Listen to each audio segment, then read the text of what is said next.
Karibu sana msikilizaji katika ujasiriamali wa kutengeneza bidhaa mbalimbali. Siku ya leo tuko na uzalishaji wa bidhaa za sabuni za miche na tuko na mashine simple kabisa ya kijasiriamali ambayo tunaitumia, mashine ambayo unaweza kuitengeneza kwa gharama ndogo sana na ukaanza mradi wako wa kuzalisha sabuni za miche au sabuni za vipande.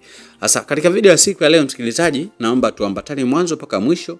Yako mambo mengi sana ambayo unapaswa kuyafahamu katika elimu ya kuzalisha bidhaa mbalimbali za viwandani.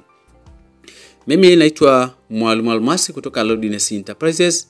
Lakini pia ikiwa ni mara yako ya kwanza kabisa kuwasha video zangu, naomba usubscribe ili uendelee kuungana na mimi katika madarasa mbalimbali kwa ajili ya kuongeza elimu zaidi haswa ya ujasiriamali wa kuzalisha bidhaa zako mwenyewe na kufungasha kisha kupeleka katika masoko mbalimbali, aidha masoko ya rejareja au masoko ya jumla.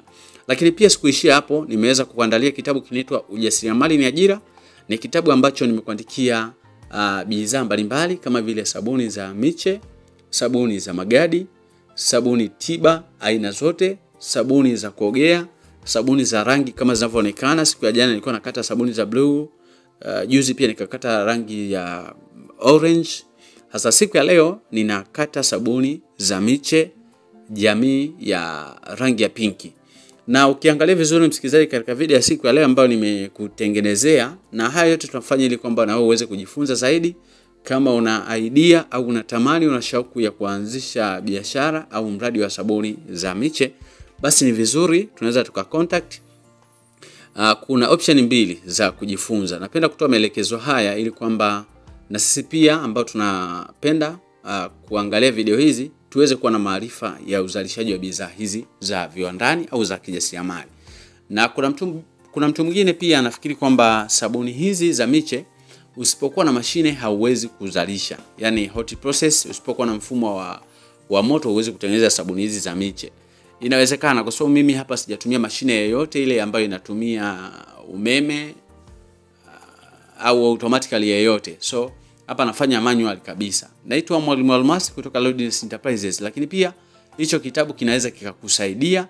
Ikiwa ni mara yako ya kwanza kabisa, usianze na kitabu. Ingia kwenye madarasa yetu, utanitext WhatsApp kupitia 0783500971 nami nitakupatia utaratibu mzuri kabisa ambao utakusaidia wewe kujifunza uzalishaji wa sabuni hizi, kwa sababu yako mambo mengi sana ambayo unapaswa kuyafahamu. Na mimi siku ya leo nitayataja, nitaenda mwanzo mpaka mwisho. Jambo la kwanza ambalo unapaswa kulizingatia na kulijua ni kupata elimu ambayo inahusiana na uzalishaji wa sabuni za miche.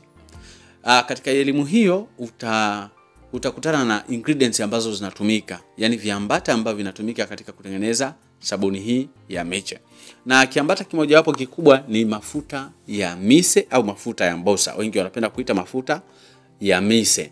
Mafuta haya yana jamii ya kuganda. Mafuta haya yanazaliwa na mmea ambao unaitwa mchikichi ambao unalimwa kama mikoa 3 mpaka 4 kwa haraka haraka: Kyela, Kigoma, Ifakara, Morogoro na Tanga kwa kiasi kidogo sana. Kwa mmea wa mchikichi unazaa matunda ambayo yanaitwa mawese. Yale mawese yakikamuliwa yanatoa mafuta ya kwanza kabisa, ni mafuta mekundu ambayo yanaitwa mafuta ya mawese, ambapo watu wengi hutumia hata kukaangia samaki, kukaangia dagaa. Lakini ndani ya lile tunda kuna koko ambayo ni nyeusi inabaki. Ile koka baadaye huanikwa, na ikianikwa inabanguliwa. Baada ya kukauka inabanguliwa, inaingizwa kwenye mashine na kamuliwa, yanatoka mafuta meupe ambayo yanaitwa mise au mafuta ya mbosa. Ndio hayo mafuta ambayo tunayatumia katika uzalishaji wa sabuni hizi za miche.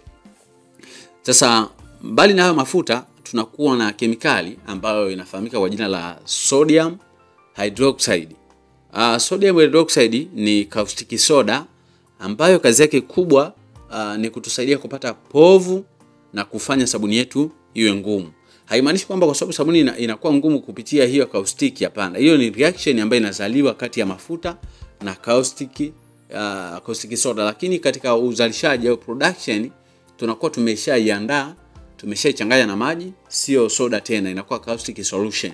Kwa kuna ratio maalum ambayo tunachanganya kati ya caustic solution na mafuta ambayo tayari tumeshayayusha na tumeyachuja.